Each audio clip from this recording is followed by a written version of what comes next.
words encode meaning, and how those ancient meanings our ancestors knew. And with the advent of Rome, all this changed.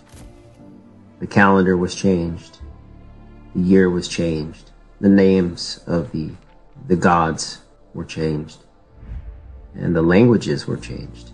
And of course, when you forbid someone from using their own native language, you get to rewrite their history. You get to change the meanings of their words. It's an old teaching, and if you're looking into the esoteric side of theology, philosophy, and wordsmithing, this book is second to none. Especially if you have a Western, if you come from the West, if you come from an Abrahamic background, a Christian, Muslim, or Judaic background. This will definitely shine some light on things if you're ready for it and if you're open to it. Everything that we think of as religious today under the Vaticanized Roman Empire is a subversion of the truth, not the truth. And I'm not reading this to piss anybody off. If you're a Christian, this is not to discredit your way. It actually will enhance it if you're open to understanding the roots of where it all began.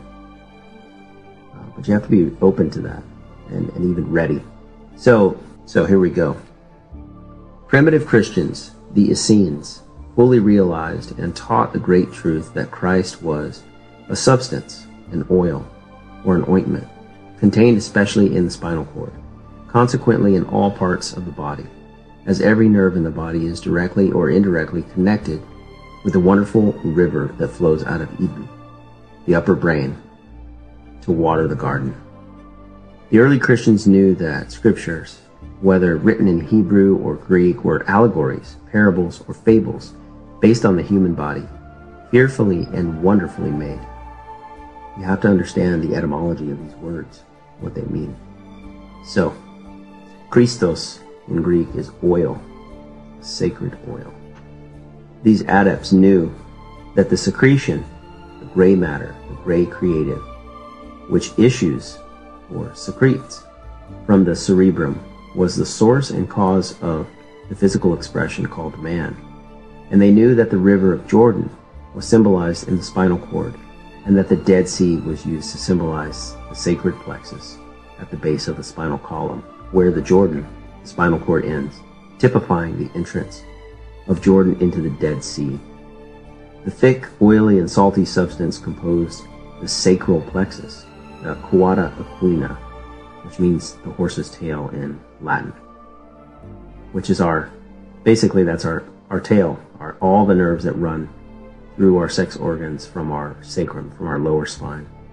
It looks like fine hairs of a horse's tail, so they called it the quota equina.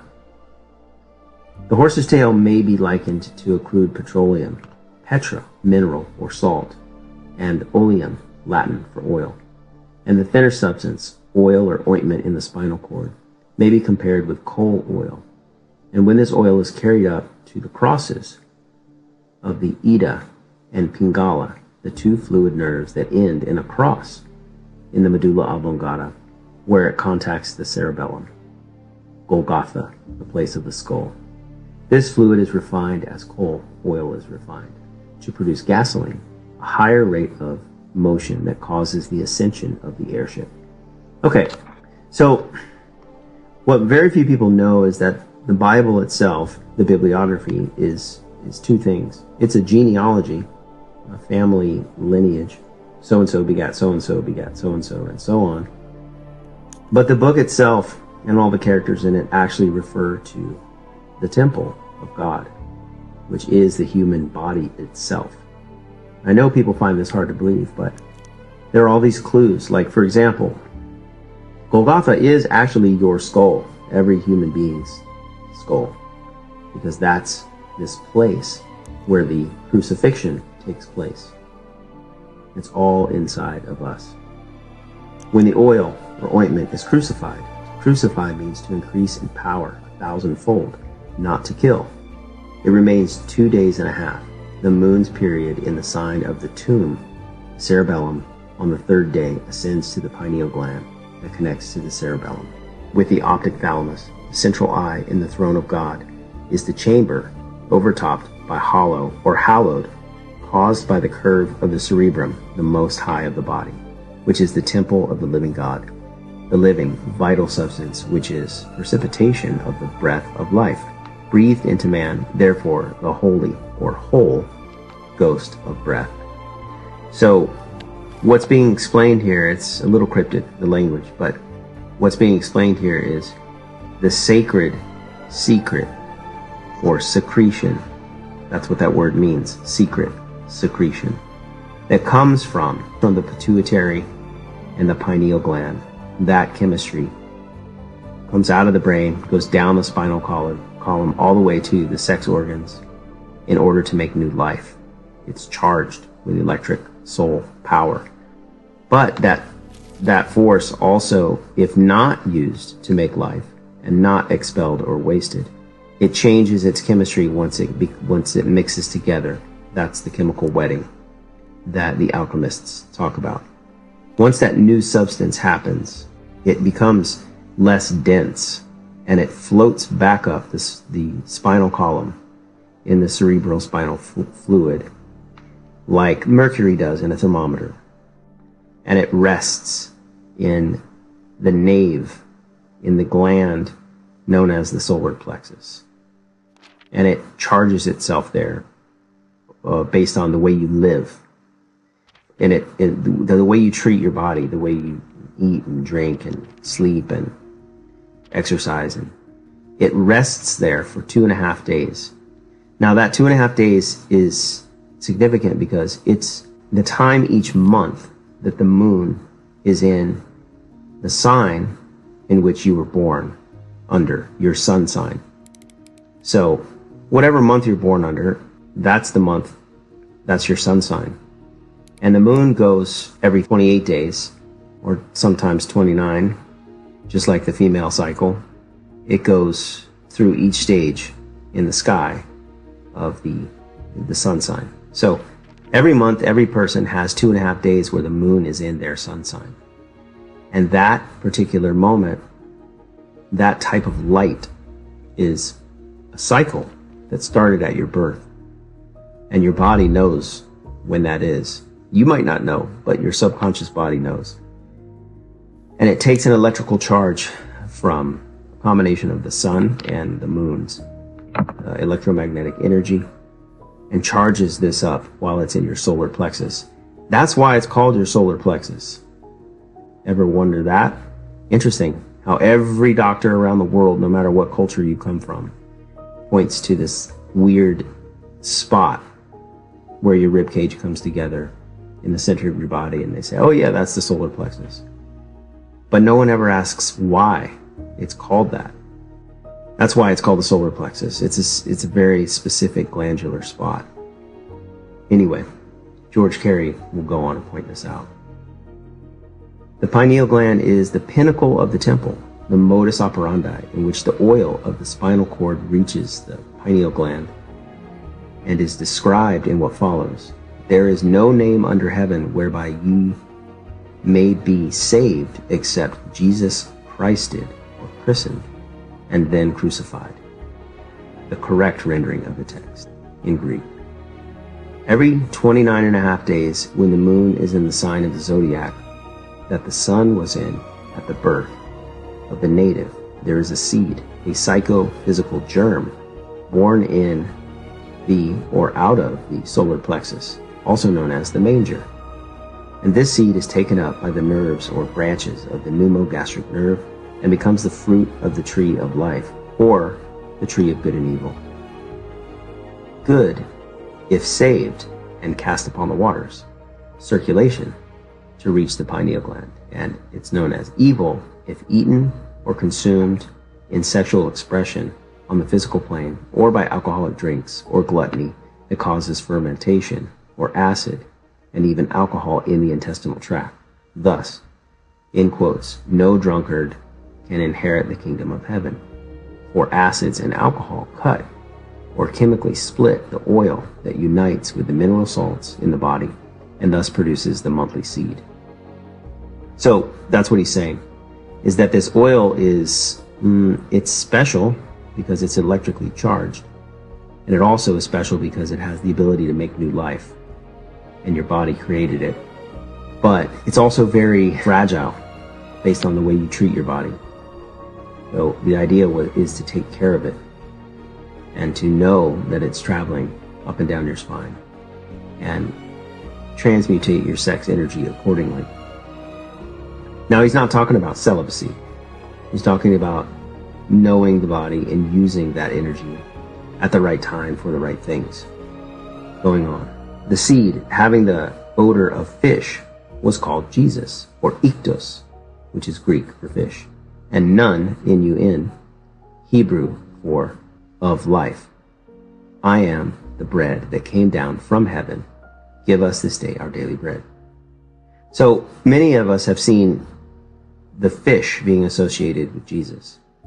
Iktos means fish in Greek. The fruit of the tree of life, therefore, is the fish, bread, of which thou shalt not eat on the plain or animal of Adam, earth dust of the earth plane. Adam, the word Adam often in Hebrew text means red earth or earth dust. But to him that overcometh will I give to eat the fruit of the tree of life, because he saved it, and it returned to him in the cerebellum and the home of the spiritual man, the ego. The cerebellum is the heart-shaped, and it is called the heart in Greek, thus, in quotes, as a man thinketh in his heart, so is he. So, another little thing, another side, the tree of life is not a physical place. It's never been a physical place. That was the invention of Rome, to pull people away from the real place of salvation, which is your own body, the human form. And the tree of life is your cerebrospinal tree, your cerebrospinal system. Your brain is the root ball, and all your nerves branch out, going down your body like a tree. You know, we are like a walking inverted tree. That is the original tree of life. The body organ that men in their ignorance call heart is termed divider or pump in Greek and Hebrew. Our blood divider is not the button that we touch when we think, but it is the upper lobe of the cerebellum that vibrates thought. The lower lobe is the animal or mortal lobe that governs the animal world. The section of the body below the solar plexus, called Lower Egypt, natural body, kingdom of earth, Apollyon, the devil, lived spelled backwards, Satan. Saturn governs the bowels. During the first 300 years of the Christian era, all has been above written was understood by the real Christians, and about the end of time, the persecution of the Essenes by the priesthood came so marked that they met in secret and always made the sign of the fish. About the year 325, Constantin, the pagan Roman emperor, called the teachers of Christianity together at Niceea, the Council of Niceea. Constantine murdered his mother and boiled his wife in oil because they still held the original doctrines of the Essenes. Constantine was told by the priests of his time that there was no forgiveness for crimes such as his, except through a long series of incarnations. But the Antichrist sought to concoct a plan by which he hoped to cheat the cosmic law. And so it came to pass, after months of wrangling and fighting over the writings of the primitive Christians who clothed the wonders of the human body in oriental imaginary imagery, that the council sometimes, by a bare majority, voted and decided which of the manuscripts were, quote-unquote, the Word of God, and which were not.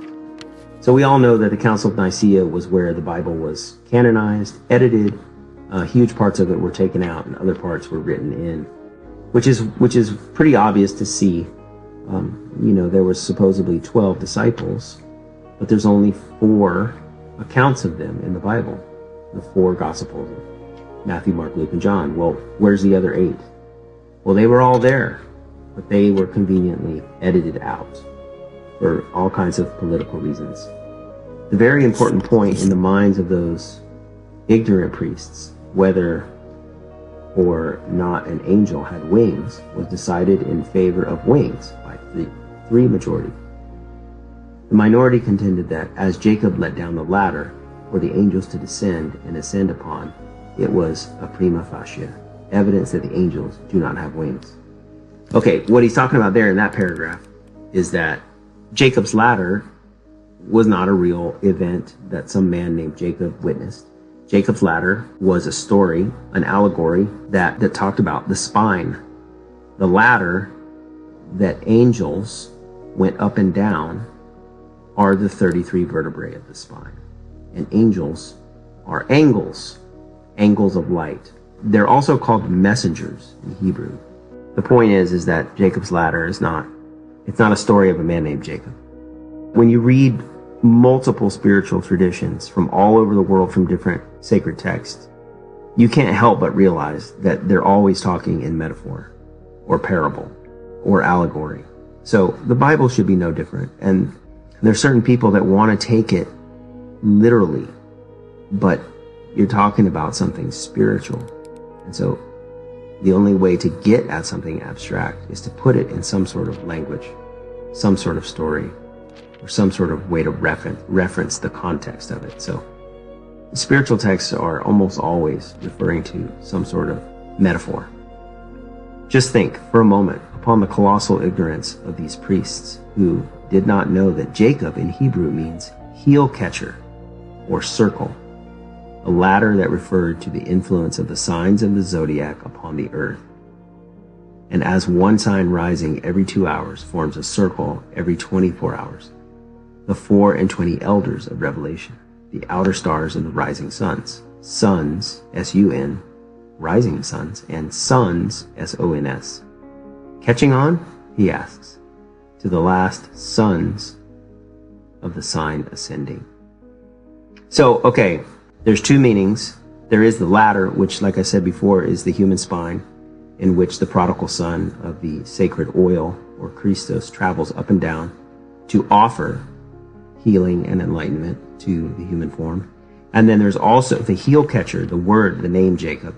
And in very ancient zodiacs, you'll see a man drawn in the center of them, where his back is arched and his heels circle around and touch the back of his head to create a circle.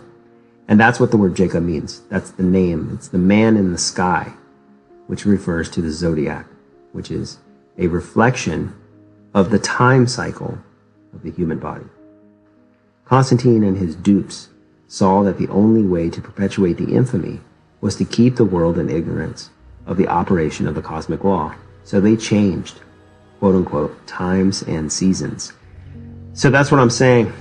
The invention of the Julian calendar, the Gregorian calendar, there's other Roman calendars.